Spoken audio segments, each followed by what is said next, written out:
ভারতীয় 3টি টিভি চ্যানেলের সম্প্রচার চলবে বাংলাদেশে। স্টার জলসা, জি বাংলা, স্টার প্লাস এই 3টি চ্যানেলের সম্প্রচার চলবে বাংলাদেশে বলে জানা যায়।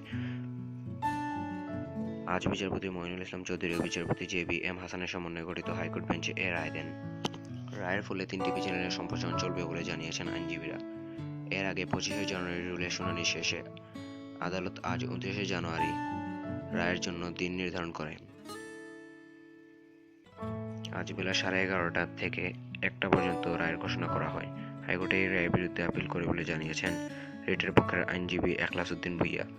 ওই টিভি চ্যানেলের সম্প্রচার বন্ধ পদক্ষেপ নিতে নির্দেশনা চেয়ে আইনজীবী শাহীন আর লাইলি 2014 সালে অক্টোবরে রিটটি করেন। প্রথম শুনানি নিয়ে ওই বছর 19 অক্টোবর হাইকোর্টে রুল দেন।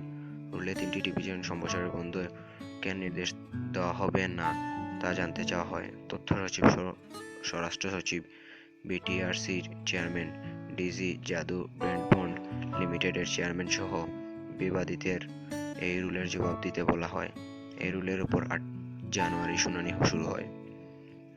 আদালতে রিটের পক্ষে শুনানি করেন আইনজীবী এখলাস উদ্দিন ভূঁইয়া। রাষ্ট্রপক্ষে শুনানিতে ছিলেন deputy attorney general Motahar Hossain Saju. Star Jalsha, star প্লাসের পক্ষে শুনানি করেন আইনজীবী আব্দুল মতিন খসরু।